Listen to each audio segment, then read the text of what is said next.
Oh my God. For their mother? I know. For their mum? For their mum. Wow. That's shocked even you. I don't think I've ever seen you shocked. A bit of housekeeping before we begin Where You Left Them, the Dad Hugs podcast. Harry and Emma are not therapists, and your needs will be specific to your circumstances. The opinions expressed in this podcast should not be construed as formal advice. Some stories have been amended and simplified for narrative flow, and names have been changed to protect the anonymity of our contributors. Good morning. Go on then. It's when you transform into someone else just I before know. you go public. People know, Emma. We know. No, they don't know. Good morning. This is, well, actually be good evening, won't it, for most people? Good day to you, madam or sir. Good day to you. Good day to you. Good morrow. This is Where You Left Them, the Dad Hugs for Your Soul podcast, where we share real people's real stories about their relationships and the stuff that they're going through. And we see how we can apply the answers that we find to our own lives and to our own relationships. I'm Harry. You might have seen me on various channels popping up hither and thither, rather annoyingly, some would say I am. But you're very welcome here, as long as you're nice to me. And this is, of course, my long-suffering, long-time lovely friend, Emma. Hello, Emma. Hello, Harry. Good morning. First of all, can I just say I'm very much enjoying your Elizabethan language, hither and thither, especially. Forsooth. Yes, I am here because of lived experience, and I was the least productive one of the two of us when we were going through terrible breakups. The least productive. Well, I like to think that I modelled some of your your later ideas on how to deal with stuff like this. Ah, yes, true, fair. But you toned it down a great deal. So that's why I'm here, really. That is true. Yeah. And you're most welcome. And this week, we've got a story again, because I think the last couple of weeks we had a little break last week because I've been ill. But I'm fine. Honestly, don't go on about it. Honestly, No I one think said I'll a be word. okay. We don't care, frankly. Just Oh. crack on. Anyway, so last week we had a little break. I was down in the camper van having a lovely time in the countryside, which I'm going to be doing again this weekend, which I'm looking forward to. So this week we have a story, and it's a cracker. It's a big one. It came in quite garbled language, so I flounced it up a bit, probably a bit too much for Emma. This is why you're speaking like you should be wearing some sort of Elizabethan ruff, isn't it? Because Geordie Shakespeare did a bit too much, so excuse the flounciness, but it's it's a horrible but interesting story that's actually weirdly quite common. Well, most of it is. There's a bit of a shock towards the end. But anyway, yeah. Emma's going to read it this week, aren't you? I'm going to read it. In your best posh lady voice. Yes, I'm going to. Are you ready? So ready. Come on then. So this is from Helen. I know you've changed the name, so that's fine. Here we go then. I watch your reels. Most of them I love, but some of them I hate. We can all identify with that, can't we? The close-ups. Yeah. Not because they're not accurate for me, but because they really are. That's the thing. I'm writing this from my new flat, a very different place from where I was just a year ago when I found your channel, even more different from where I've been most of my adult life. I'm 61. I lived in Manchester for most of my life and built a career for myself. That's how I met my now ex-husband, Tim. He was and is a fashion photographer, very handsome, very charismatic, the things that used to appeal to me more in my relative youth. But when people used to ask me what I liked most about him, I'd say, he's kind. In the context of these last 2 years, that feels absurd to say, but that was it. We married after 6 months. He'd asked for my number on a shoot in the December snow. Very romantic, that electric-charged air of a northern winter. He'd known me a couple of hours, pure confidence. Now I think about it, he didn't even ask. He just said, you need to give me your number. And every cell of my being simply agreed with him. Come on, that's hot. Is it? Yeah. Why are you rolling your eyes, you cynical, jaded lady? Maybe it probably is, isn't it? It probably is. We'd have all got caught up in that potentially in the snow. Yeah. The wedding was small but expensive, like me. Despite us both being in great jobs, it almost bankrupted us for a year. The St. Lucia honeymoon, all of that. The dress cost as much as the holiday. He chose it. He insisted on it. I didn't argue. Ooh. No, I don't like that at all. I don't like that. Let me ask you a question just before you go Oh. on. If lovely Steve chose a dress and insisted on it, you would say no to him, would you? He's over there. Yes, I would. Carry on. It'd be horrendous. Life got busier. We had... Okay, we'll come back to that. That's a good point that you've just raised there. We'll come back to that. Life got busier. We had 2 beautiful children. That didn't happen easily, but eventually it happened. We moved out to the suburbs, a big house, a kitchen island. I love this. You see the kitchen island, it's the dream. It is. It's like a dress with pockets, isn't it? We became known as the perfect couple in our friendship group. I say ours, but gradually that changed. And when he left, most of our friends turned out to be his friends. Ah. My closest friends loved him at first, but gradually they pulled away. Looking back now, I lost most of them, and they never really said why. I now know. I know now, it was him. He never came on to them, nothing like that. They just found him creepy, uncomfortable to be around, and rather than tell me, they slipped away. Have you ever had that, Emma? Have you ever What? had another half that your friends just were like, oh no? Yeah. Yeah. Yeah, I've done it all, Harry. Everything. Of course. Okay. But maybe for different reasons, just because of the sort of social awkwardness that most people just interpreted as being incredibly rude, you know? Yeah, fair enough. So that, so yeah, and you do, it becomes very isolating. We'd been married for 27 years when he exploded our life together. I hadn't worked for 15 years by then. We'd agreed he'd earned enough that I could look after the children and the home while he loved his career. I only realised how much I'd loved mine when I'd lost it, when I'd handed it over. She was 24. My God. Blimey heck. A model. Blimey heck. A model, new to the job. He was 60. It is. And she says so grubby, so cliched, and it's so depressingly predictable. It really is, isn't it? Yeah, sure is. I hate that. I found out when I bought an iPad so I could watch films on holiday. We had a little place in Mallorca, and now the children were grown, I could slip off there for a week on my own, little knowing what was going on back home. The phone had synced to the iPad. This happens a lot, doesn't it? Oh, yeah. That's the happens worst. A lot. Worst Her thing. name, but the shock of this, listen to this. Her name was Casey. Messages, pictures, all the horrible things you're probably imagining. But worse than any of that were the insults, the promises, and then the quotes here. She's so dull. I'll leave soon. I don't put up with her that long. That makes me want to cry, that. Yeah. It's we'll It's come so to that. common. We'll come to that, but that's awful. That was the thing that haunted me. Not just that this man whose kindness I'd fallen for was cheating, but that he was unkind. That probably sounds silly, that one feels so much worse than the other, but it's the nastiness that haunts me. It's just so unnecessary. I confronted him. It was predictably horrible. I was so anxious I could barely breathe to get the words out. He stood there in our lovely house, my lovely kitchen, his eyes watery but dead. When I asked him why, he said nothing. There was nothing to say. And that evening he left. This bit's probably strange. I never saw him again. That's not strange. That's just, well, it is strange, but I know that happens. It's that thing from someone being every moment to just nothing. It's gone. It's so odd. It is. This whole situation is so shocking to her, isn't it? Yeah, yeah. Never saw him again, but I tracked him because that bloody iPad alerted me to his every move. This is the problem. You can't stop looking. Can't stop looking. I saw every message. The relief he shared at being found out. Never an apology, never apparently any guilt. And she will be torturing herself, won't she? Choosing to torture herself by reading all of that. It's awful. Yeah.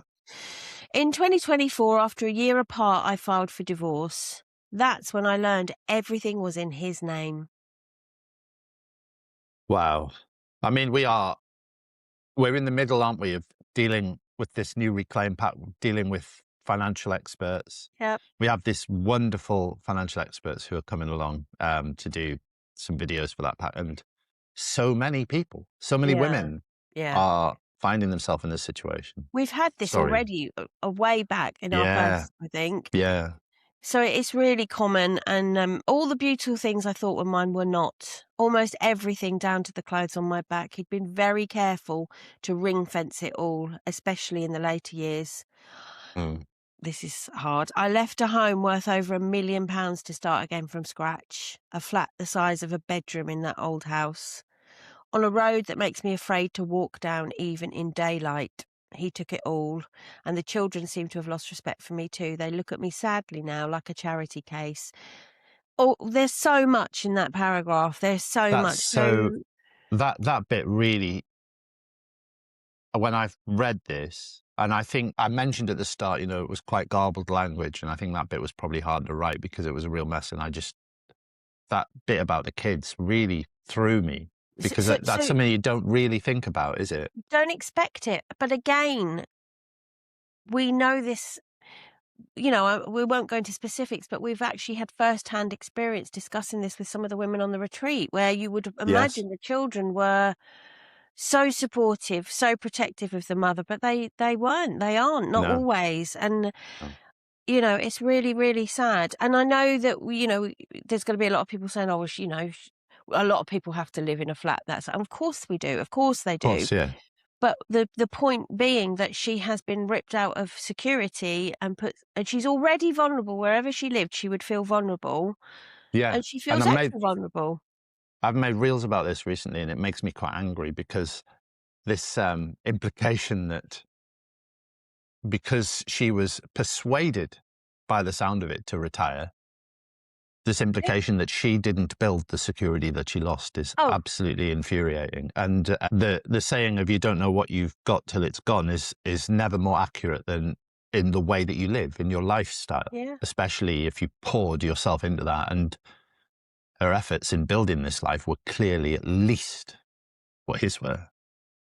Yeah, of course. So common. I know that.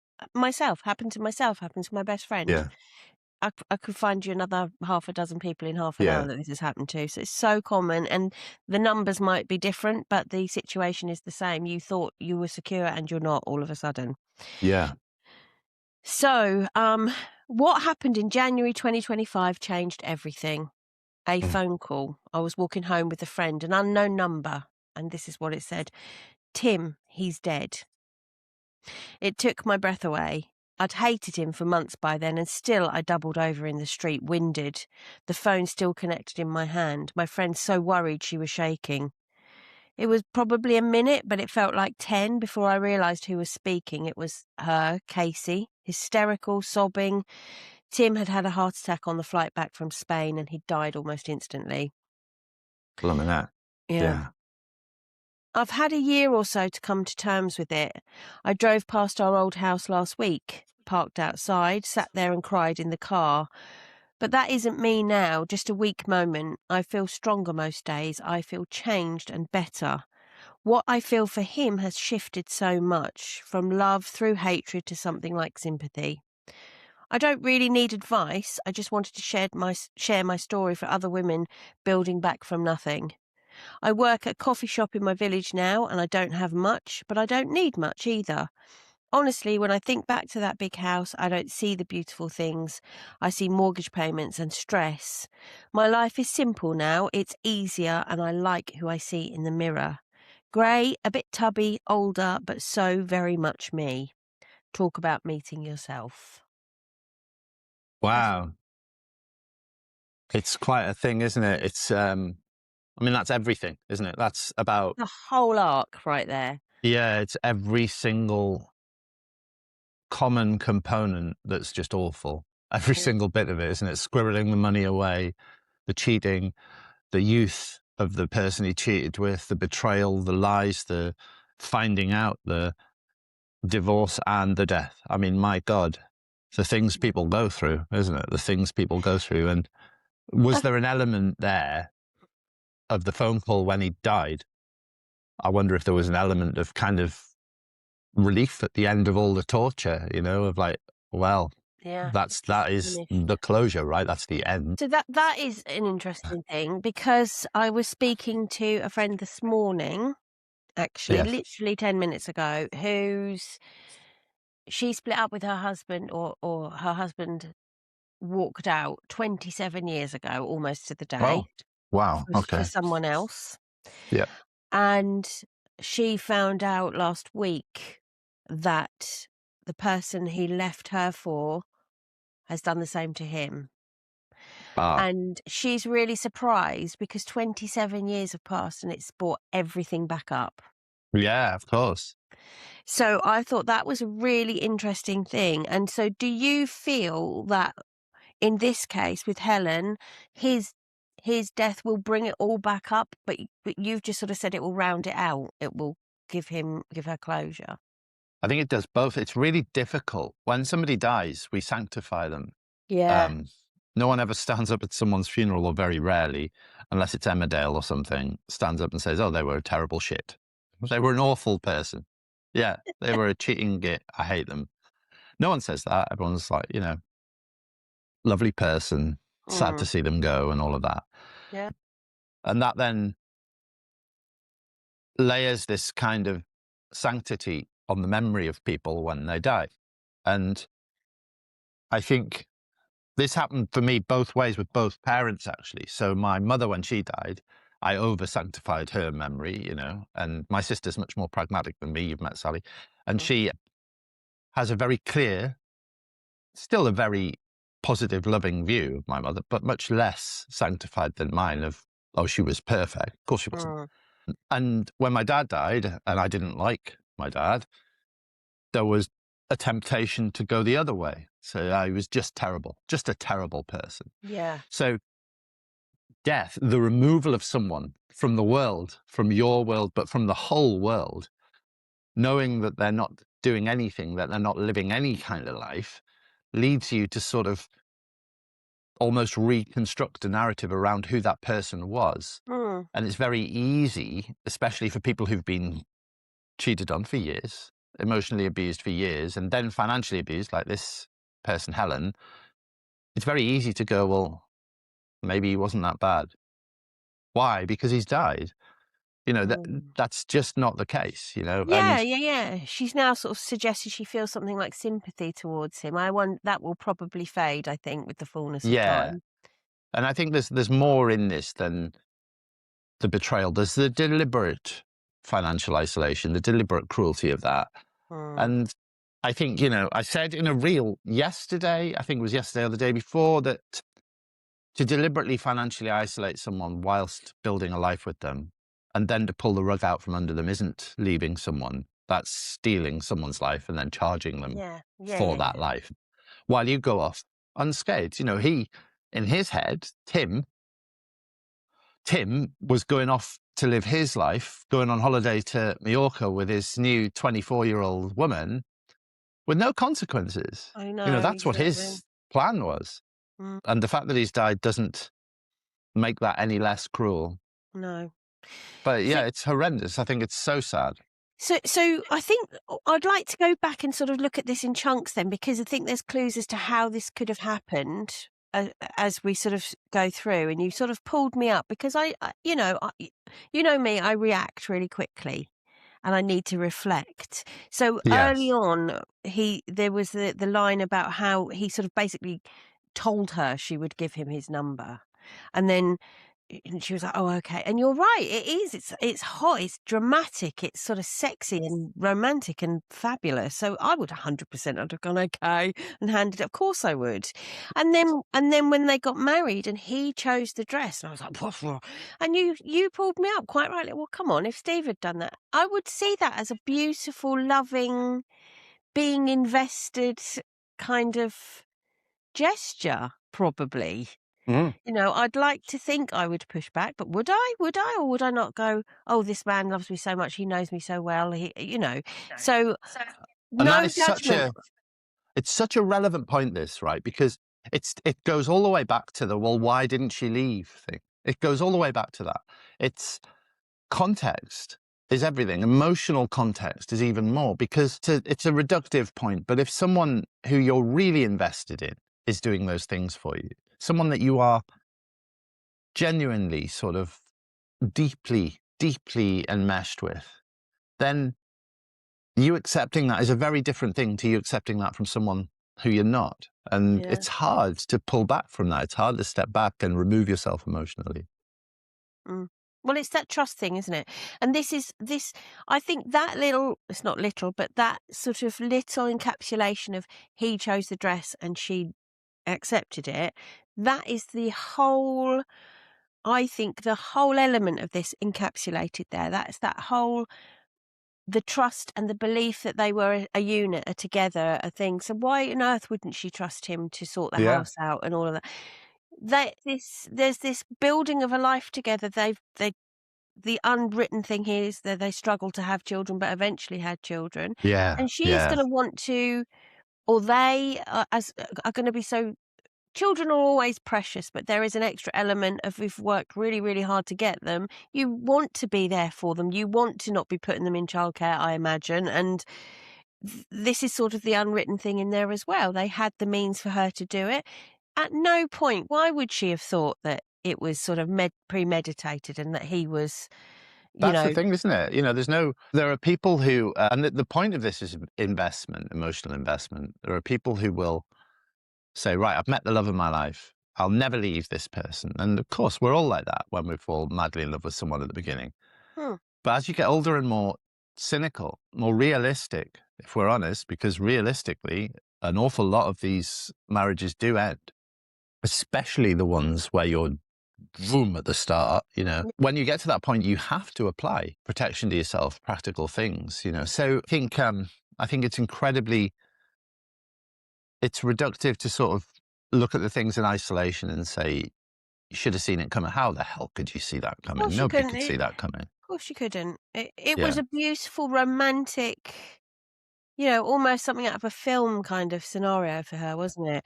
And so even if you took that away, right? Because, not all of us have had that kind of beginning, but it is so common. It is so common. And I say this from practical knowledge in a past life doing financial advising. It is so common. It was so common then. I would ring and speak to the wife and it would be like, oh, my husband does all that. So common.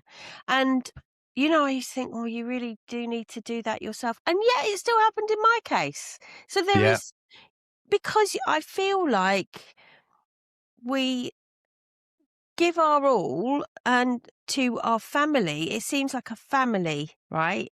You give our all to your family. And because there is no way we would abandon or do anything to damage our family, we assume that everybody's thinking in that same vein, and they don't. They just don't. They don't think. I think people. Well, I don't know if it's always men, but there are different ways of looking at that. There are different. If he's still focusing on finances and stuff, that's going to be more forefront at his mind in his mind in this case. But it's. I know that people are judgy, and I've seen judgy comments on your reels saying, well, Yeah. that hasn't happened to me. Well, that is great that it hasn't happened to you.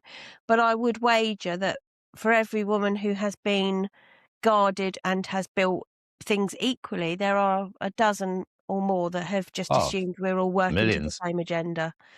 Yeah, it's like posting a reel saying, most people can't afford a Porsche, and someone getting angry because they can afford a Porsche. It's just Exactly. stupidity. I think also, it can be hard for people to relate to other people's unique circumstances, but this is not a unique circumstance. No. This is the majority. This is a very common thing. And we already have been living in midlife and later life with this replacement anxiety anyway, that, everyone out there, all of capitalism preys on every day, the weight loss industry, the beauty industry, everyone, right? Every single TV show you watch, all of it. And people are replaced on TV shows, and I'm thinking of I don't know, Strictly Come Dancing and all of that, and all of that is happening all the time in front of our eyes. And people are expected to just be quiet about it. And that's the bit that really is frustrating is that when this happens, when somebody is blindsided like this, that there isn't enough protection. And people say, well, yeah, but, the women get the house now if they've got the kid. They don't actually, like No, they rarely.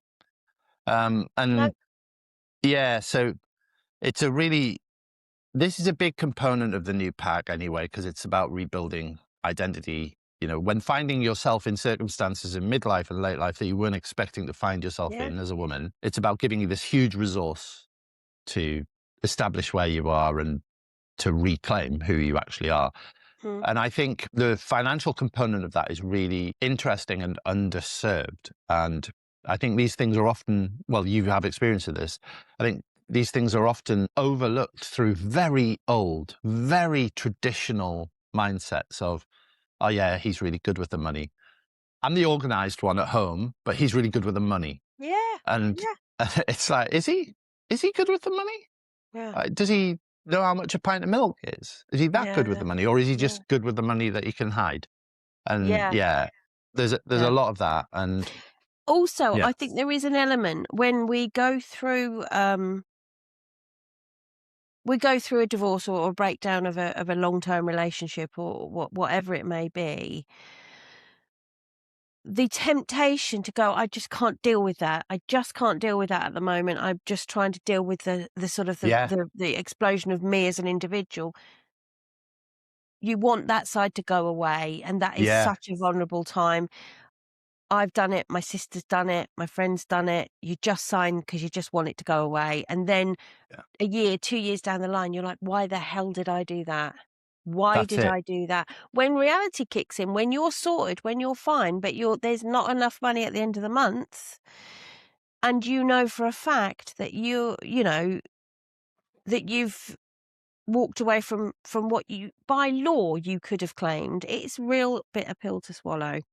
So I think it is very hard. It is often overwhelming because let's not forget, a lot of women in this situation will never have really taken control of the finances. This will be a whole new arena for them to understand where everything is and how to find out where everything is. And not everyone's got the means to access legal advice either. It's just impossibly difficult. So I think it is that. And I think also one thing that gets overlooked a lot, and if there is neurodiversity involved, then there is, but I can tell you this as someone who avoids admin of any kind. There is an awful lot of anxiety around financial admin that makes it hard to look at stuff. It's hard to look at bills. It's hard to look at your life being stolen from under you. Yeah. And when you're in that anxious state, having had your life burned down around you, the last thing you want to look at is evidence of that. The association of admin around that reclaim, that rebuild with anxiety is what keeps you poor, keeps you struggling. And that's also what a lot of these people who inflict this upon you rely on. The solicitors and the men who are leaving or the women who are leaving, whatever it is, the people who are financially isolating you rely on you being too anxious to deal with it. And it's very hard to find, but you have to find support that makes you more calm. Even if you're not dealing with it directly, if you just get a friend who can sit with it with you and insist that you take every little bit that you can get, because I know, absolutely. I honestly, I know I talk about this all the time, but if it weren't for my friend Claire, who came to the house with me to box stuff up, I would have left everything. And she said, no, you will not leave everything. You're going to have to cook for Charlie, for your son. You're going to need the pots and pans. You're going to need...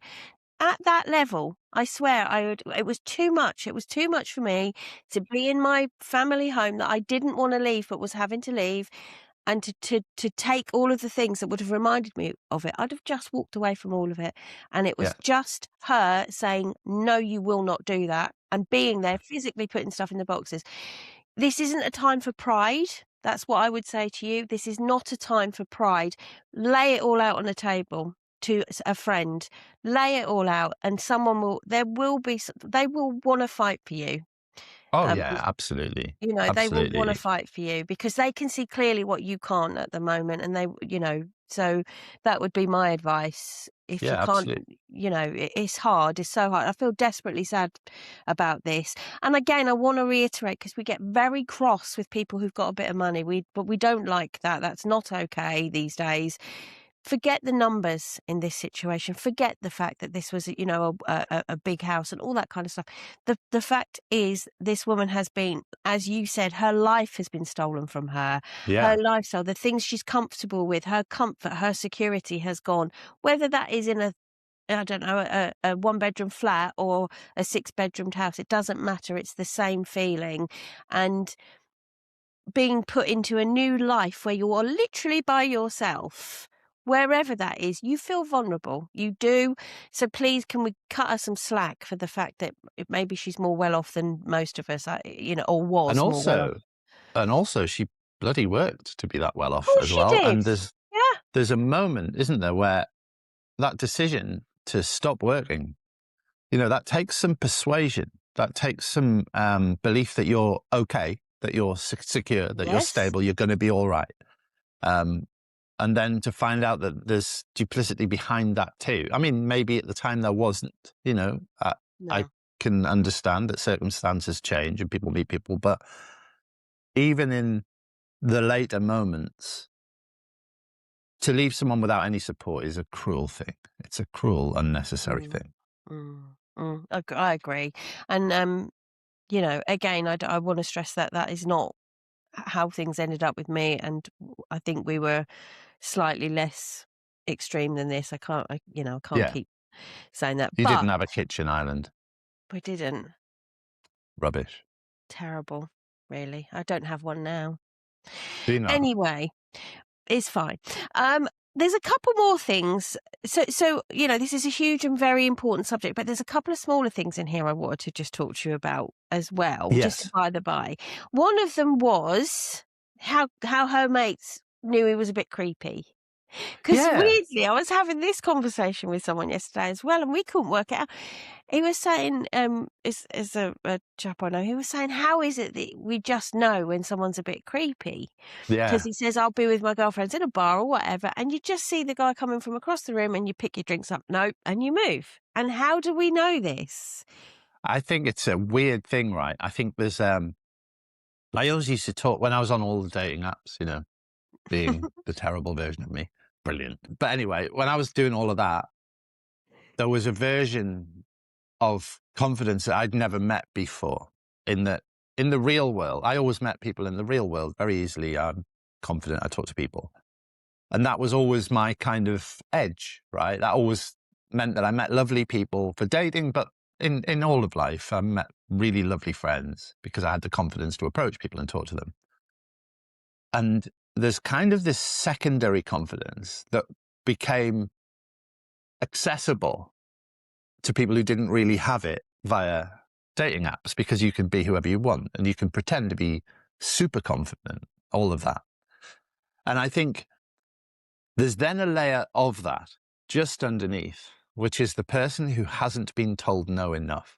Yeah. And that is the creep, the person who just exudes this kind of unfounded, weird, almost transactional kind of confidence, where it's so obvious they just want something from you. Yeah. And I think that really emanates from people who have built their entire life on it. You know, I think it does just flow out of people, and it flows out of women as much as men, by the way, too. You know, so Oh, yes. yeah, it's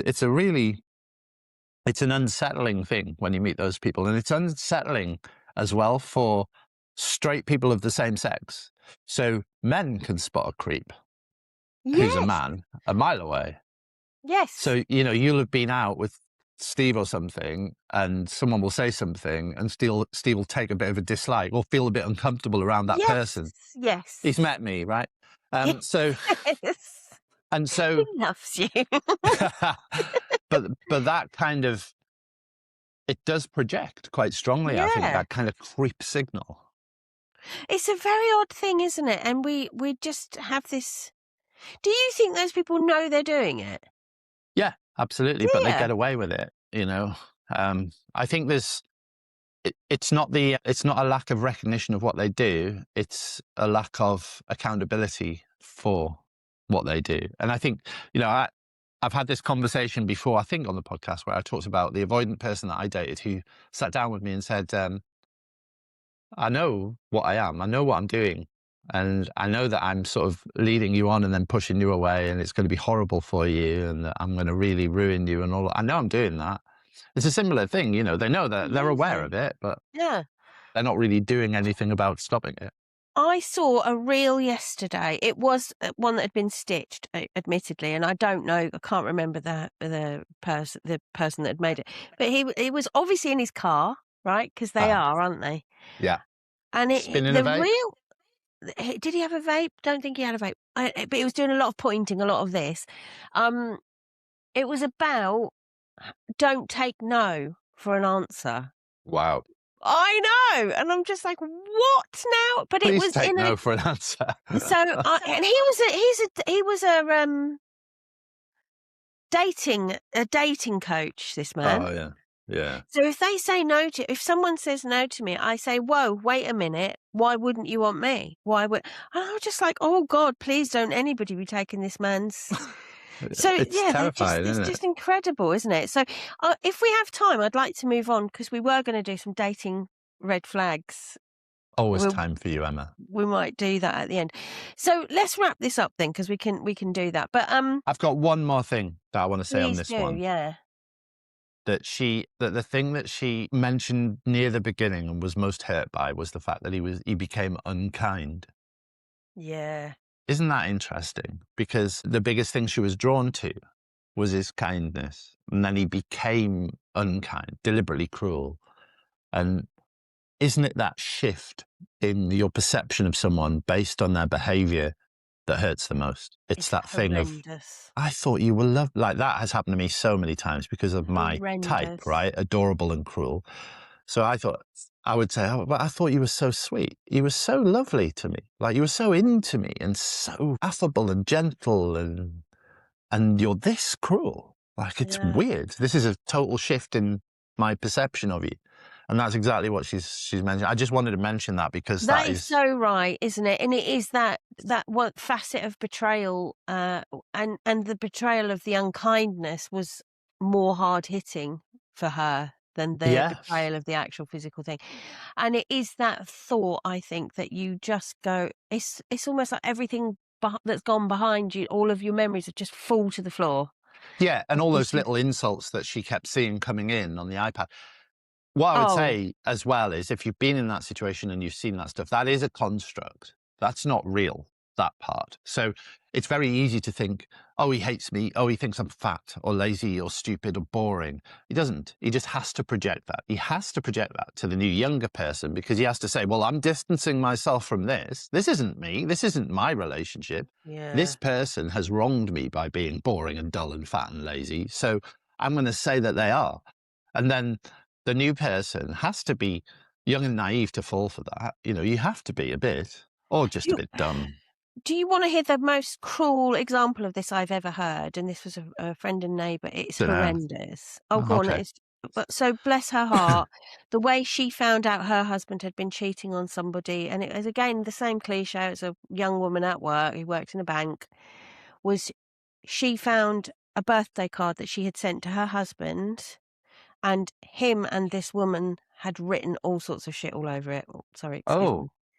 How petty and childish and ruthlessly cruel is that? Pathetic, isn't it? It's just like awful. It's like schoolyard, isn't it?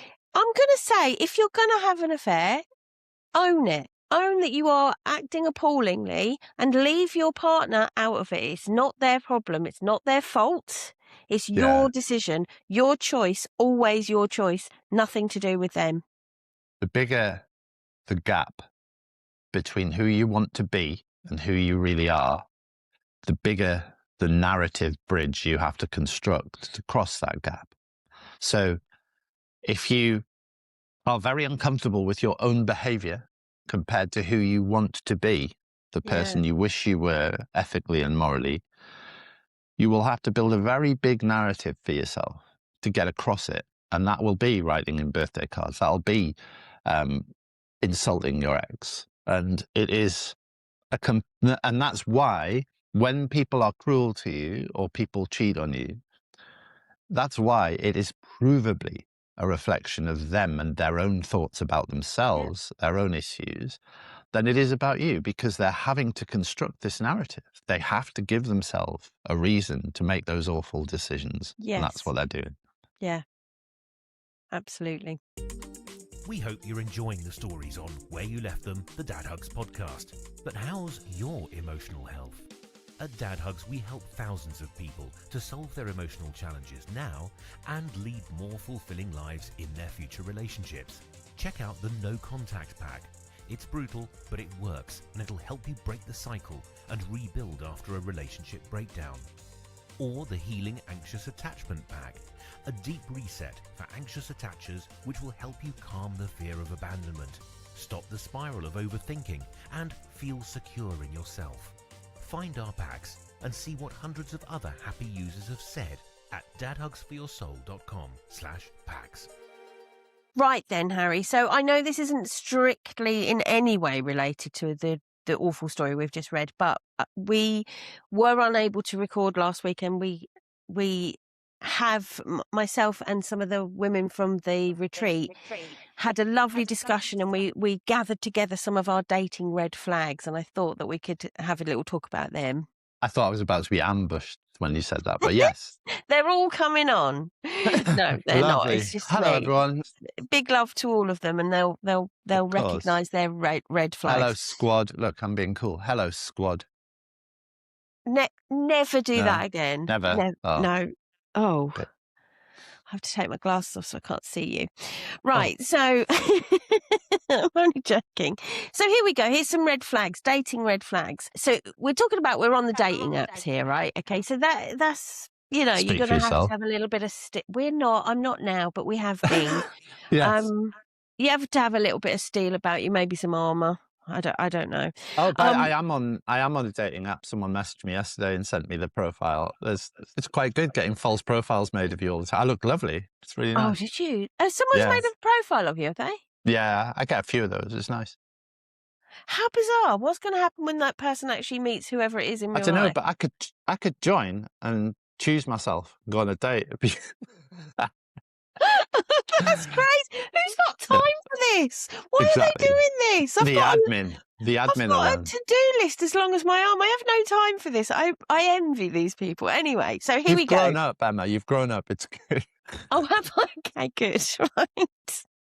So here's my first red flag. When they're only available during the week, right? Oof. So if you're chatting with somebody, married. They're married, or they're in a relationship, aren't they? Or they are a vicar. That's not bad, is it? Well, I don't know. No, that's all right. So be careful if they're only available during the week, right? Yeah, that's quite a good one. Or like afternoons, isn't it? Stuff like that. Where they want a sort of a tantalising Tuesday or a scintillating Saturday afternoon. Have a taco Tuesday instead. No one gets hurt. Ooh, quite fancy a taco. Right. Yes. If he doesn't ask anything about you, right? If he needs to ask about you. So the comment here was, his ex's name and their grocery list after the first date. Absolutely right. If you've got someone, that's common, isn't it? That they don't talk about you. You need someone. I think it's a really interesting thing, this. I'm always interested when I talk to women and they say that men are not really asking stuff, because in a little extension from what you just said about not being asked, I can't be bothered with all that. I couldn't be asked to go for a coffee or a date with someone that I wasn't absolutely intrigued by, tell me all the stuff. But I find it quite fascinating. What are you bothering for? Don't get that far with them. Don't get that far. Yeah. Oh, this was a very good one. Anyone who specifies a body type. Bin them. Human. Bin them. Yes. Yeah. Anyone who says the word body or female. Yeah, I'll add that on for you. God's sake. Get rid of them. I like females. The females. Oh, What are you, a Oh, stick no. insect? Don't just stop. If you're that shallow, no, thank you. Yes.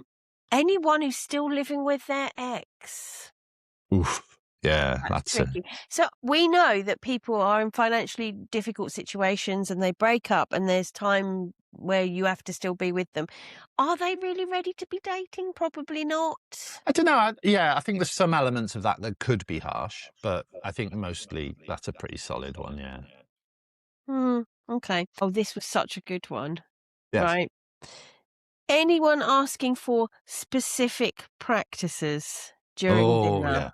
Yeah. And the quote that came with this was hysterical, but I cannot repeat it. It was that it was a very specific and maybe not very mainstream act dropped in literally into the middle of a conversation. And I was wondering where your mind was going to go then, but I'm glad it didn't. Oh, Okay. it's terrible. So please don't. If somebody is at that level of discussing things, I would say that's creepy, wouldn't you? It's that thing of so that there was a study done.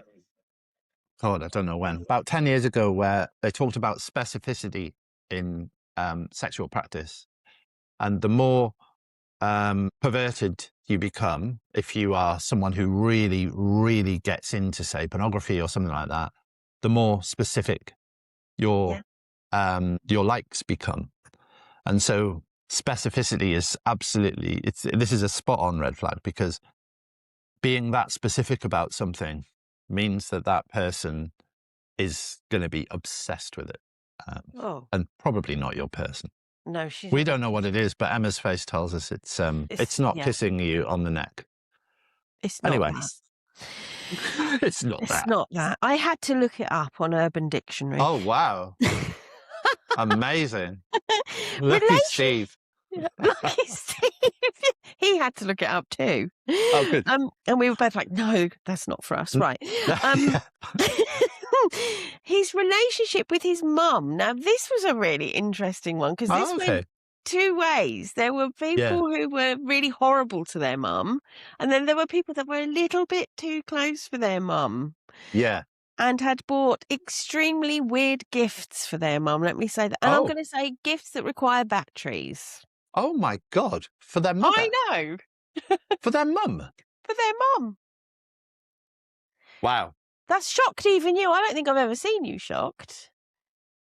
Yeah, I mean, that is run away. Like, get in a fast vehicle and get away. That is, that's not a red flag. That is all of the red flags. That's possibly police involved. Yeah. But and underneath that, we're making jokes, and rightly so, because that is ridiculous. But underneath that, there is there's nuance to this. If someone's very close to their mum, and that comes with a layer of dependency on the mum, run away, because they're looking for a new mum. And you will never measure up to that woman. I can tell you that now. You won't, though, will you? No, I'm just thinking back. One of the first, I love this. This is so nice. So we talk about unsolicited pictures. We won't even bother with expanding on that. One of the very first pictures. You mimed then, unsolicited pictures, expanding on that. I like that. Carry on. One of the very first pictures that Steve sent me, he was ironing. Oh, my God. I was like, yes, it's great. I haven't picked up an iron since. So this is all sort of in the one. There was a lot around this one, but is it okay? Do we think if he's friends with his ex? Oh, it's interesting, this one. There's two sort of layers to this. It depends on what the relationship was. If they've got kids together, then yeah, it's really okay. Mm-hmm. I know it's a hard one to overcome, but it is, though. It is okay. If they don't have kids together, if there's no real practical reason for them to be friends, then I'd say that's a bit of a flag. It's a bit worrying. I don't recommend that people are friends with exes if you don't have dependents. Yeah, I think in this case he didn't have children with his ex. So there were lots and lots of things around this, and there were some very specific red flags, which I'm not going to read out because these were specific tastes, right? Very juicy, this WhatsApp group, isn't it? It is great. So I think what I would like to sort of say is there are obvious red flags that we've just talked about, right? Uh-huh. But you are in a position in your life now where you can decide exactly what you want in a relationship, exactly what that looks like, exactly what their circumstances are, Yeah. exactly what you're willing to kind of go forward with in their life in terms of sort of blended families, all that sort of thing. You can decide all of that. So Yeah. that And you take don't the have to. evidence. Yeah, Take the evidence forward from the last one. yeah. Yeah. Learn from it.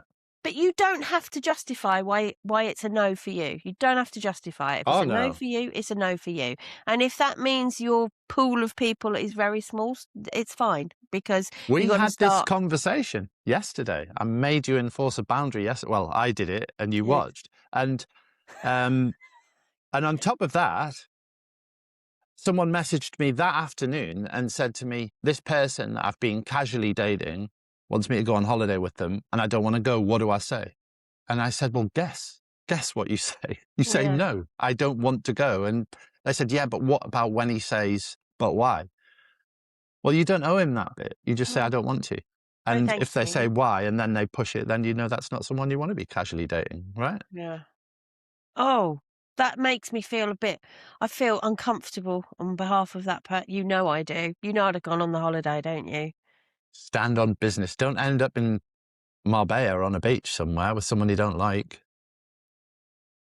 Oh, that's the New York thing. Do you remember that you laughed at me about? That was my New York trip. That happened. That happened to me. Awful. I'm so Awful. rubbish. I'm Awful. terrible. A terrible Honestly. person. Someone said to me the other day, yeah, but the people who come to you aren't very challenging. I'm like, Have you met Emma? yeah, this isn't Friends, you know? This isn't an episode of Friends. But yes, you So, did go to New York. there are lots of red flags, of course, but you can choose your red flags as well. If there is a red flag to you and everyone else is happy with it, it doesn't matter. Just Of swipe course. left, swipe left. There you go. So that, Yeah. I think, is sort of brings us up to time, really, Harry. So unless you have anything extra you would like to say, you probably maybe do an update on the Reclaim thing, what we're doing, because it's been busy, hasn't it? Yeah, we'd planned to have about half a dozen experts in it, and I think we're on about 15, and Emma's doing wonderful work. Chief producer, and getting videos done for these amazing experts. And I'm not just blowing smoke up these people's bums, by the way. They are outrageously good. We've been so lucky with the quality of people who've come forward.